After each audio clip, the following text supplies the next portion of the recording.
Bangladesh cricket বোর্ডের কোনো ক্ষতি হবে না, ক্রিকেটারদের ক্ষতি হবে।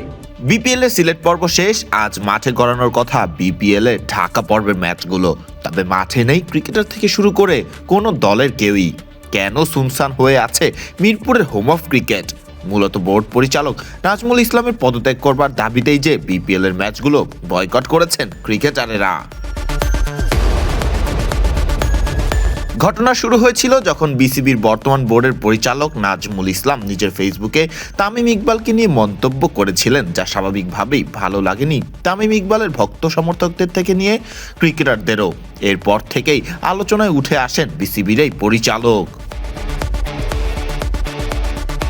পরবর্তীতে গণমাধ্যমকে দেয়া সাক্ষাৎকারে ফের আরেকবার ক্রিকেটারদের কটূক্তি করেই আলোচনা সমালোচনার জন্ম দিলেন নাজমুল ইসলাম।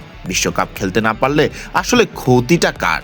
এই প্রশ্নের জবাবে উত্তর দিতে চেয়ে এক পর্যায়ে আরও একবার ক্রিকেটারদের কটূক্তি করেই তিনি বলেন, কেন ওরা গিয়ে যদি কিছুই না করতে পারে তাহলে ওদের পিছে আমরা যে এত কোটি কোটি টাকা খরচ করতেছি, আমরা কি ওদের কাছ থেকে ওই টাকা ফেরত চাচ্ছি নাকি? চাচ্ছি? এই প্রশ্নের উত্তর দেন আমাকে। বিশ্বকাপে ক্রিকেটারেরা না খেললে তাদেরকে কি ক্ষতিপূরণ দেয়া হবে? এই প্রশ্নের জবাবে তিনি জানান, প্রশ্নটা তুলতেই পারবে না। না, কারণ হচ্ছে যে আমরা যে ওদের পিছে এত খরচ করতেছি, বিভিন্ন জায়গায় গিয়ে ওরা কিছুই করতে পারতেছে না। আজ পর্যন্ত আমরা একটাও শিক্ষা আনতে পারছি?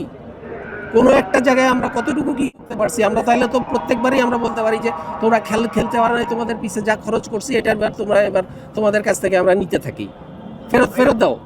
এরপর থেকে এই ঘটনাকে ঘিরে বেশ চটেছেন দেশীয় ক্রিকেটারেরা জানান, বিপিএল এর ঢাকা পর্ব শুরু হবার আগে নাজমুল ইসলাম পদত্যাগ না করলে ম্যাচ বয়কটের কথাও।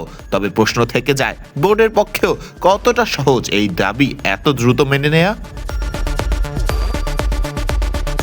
বোর্ড থেকে ইতোমধ্যে সংবাদ বিজ্ঞপ্তির মাধ্যমে ক্রিকেটারদের কাছে ক্ষমা চেয়ে জানানোর পাশাপাশি বেফাঁস মন্তব্যের জন্য কারণ দর্শানোর নোটিশও দেয়া হয়েছে পরিচালক নাজমুল ইসলামকে।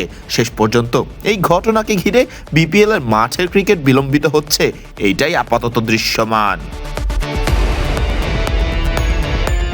ফারদিন রহমান সকাল, বিডি ক্রিক টাইম।